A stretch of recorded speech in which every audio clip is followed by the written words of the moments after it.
நம்முடைய மாண்புமிகு முதலமைச்சர் அவர்கள் பொறுப்பேற்ற பிறகு இந்த போக்குவரத்துறை ஒரு புத்துணர்வு பெற்று இன்றைக்கு மறுமலர்ச்சி பெற்று மீண்டும் சீரான நிலைக்கு வந்து கொண்டிருப்பதனுடைய காட்சி தான் இந்த புதிய பேருந்துகள் எல்லாம். கிட்டத்தட்ட தமிழ்நாடு முழுவதும் 3500 பேருந்துகள் பழைய வழித்தடங்களில் இயங்கிக் கொண்டிருந்த பழைய பேருந்துகளை மாற்றி புதிதாக இயக்குகின்ற இந்த ஒரு நல்ல சூழல் ஏற்பட்டிருக்கிறது. அதில் நம்முடைய மதுரை போக்குவரத்து அரசு போக்குவரத்து கழகத்தில் ஏற்கனவே 634 பேருந்துகள் இயக்கப்பட்டு இன்றைக்கு இந்த புதிய பேருந்துகள் பயன்பாட்டிற்கு வர இருக்கிறது. அதே போல் கருணை அடிப்படையில் கடந்த காலங்களில் பணி வழங்கப்படாத இருந்த சூழலை மாற்றி பணி வழங்க வேண்டும் என்று நம்முடைய மாண்புமிகு முதலமைச்சர் அவர்கள் உத்தரவிட்டதன் அடிப்படையில் இதுவரை தமிழ்நாடு முழுவதும் 1024 பேருக்கு பணியாணை வழங்கப்பட்டிருக்கிறது. அதில் நம்முடைய மதுரையில் மாத்திரம் இதுவரை 103 பேருக்கு வழங்கப்பட்டிருக்கிறது. இன்றைக்கு கிட்டத்தட்ட 60 பேருக்கு பணியாணை வழங்க இருக்கிறோம்.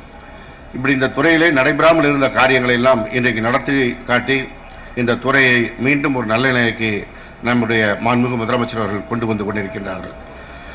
இந்தியாவில் சிறந்த போக்குவரத்து கழகம் என்ற ஒரு பட்டியலை தயாரித்து அதற்கான விருதுகளை வழங்குகின்ற நிகழ்ச்சி சமீபத்தில் டெல்லியில் நடைபெற்றது.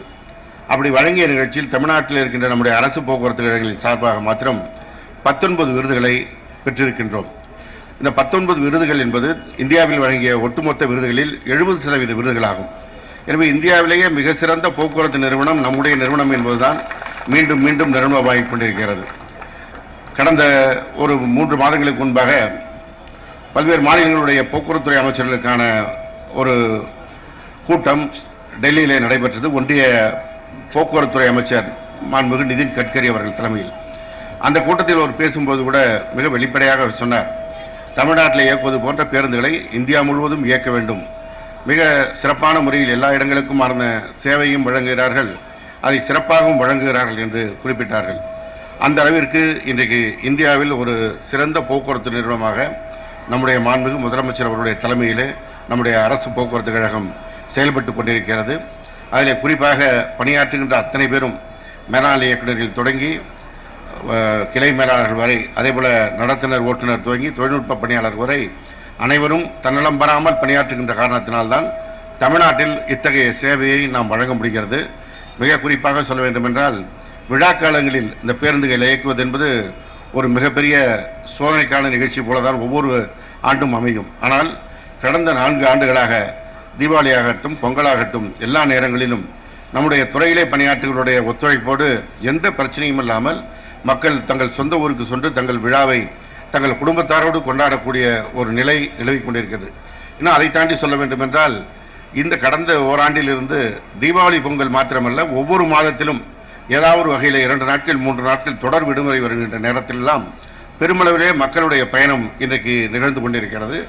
அந்த நேரங்களிலும் அதற்கான சேவையை மிக சிறப்பான அளவிலே நம்முடைய போக்குவரத்து கழகங்கள் தான் வழங்கி வருகிறது. எனவே அந்த வகையில் இன்றைக்கு அந்த சேவை இன்னும் மேம்படக்கூடிய வகையில் இந்த புதிய பேருந்துகள் பயன்பாட்டிற்கு வந்திருக்கிறது. இப்பொழுதெல்லாம் இந்த மதுரையிலிருந்து நாம் சென்னை செல்கிறோம் என்றால் செல்கின்ற வழித்தடங்களெல்லாம் அந்த புறநகர் பேருந்துகள் மஞ்சள் நிற பேருந்துகளை தான் முழுமையாக சாலையிலே பார்க்கக்கூடிய அந்த காட்சி நிலவிக் கொண்டிருக்கிறது. இன்னும் ஒரு 3 மாதம் 4 மாதத்தில் இன்னும் பெருமளவில் நம்முடைய மாண்புமிகு முதல்வர்கள் வழங்குகின்ற அந்த புதிய பேருந்துகள் பயன்பாட்டிற்கு வருகின்ற பொழுது கிட்டத்தட்ட 60% அளவிற்கு புதிய பேருந்துகள் பயன்பாட்டிற்கு வரக்கூடிய நல்ல நிலை இருக்கிறது. அதேபோல் மின்சார பேருந்துகளை இயக்குவதற்கு நம்முடைய மாண்புமிகு முதலமைச்சர் அவர்கள் உத்தரவிட்டிருக்கிறார்கள். வருகின்ற ஜூன் மாதத்திலே சென்னையிலே மாண்புமிகு முதலமைச்சர் அவர்கள் கொடியசைக்க இருக்கிறார்கள். அதற்கு பிறகு ஒரு 2 மாதங்கள் கழித்து மதுரையிலும் அந்த பேருந்துகள் பயன்பாட்டிற்கு வரும். ஏற்கனவே தாழ்தள பேருந்துகள் இங்கே பயன்பாட்டிற்கு வந்திருக்கிறது. இப்படி புதிய யுத்திகளை புதிய மாற்றங்களை இன்றைக்கு நம்முடைய போக்குவரத்து கழகம் கண்டு கொண்டிருக்கின்ற வேளையில் இன்றைக்கு இந்த நிகழ்ச்சியிலே கலந்து கொண்டு உங்களை எல்லாம் சந்திப்பதிலே பெரும் மகிழ்ச்சி அடைந்து விழாவிலே கலந்து கொண்டிருக்கின்ற அத்தனை பேருக்கும் நன்றி கூறி விடைபெறுகிறேன். நன்றி, வணக்கம்.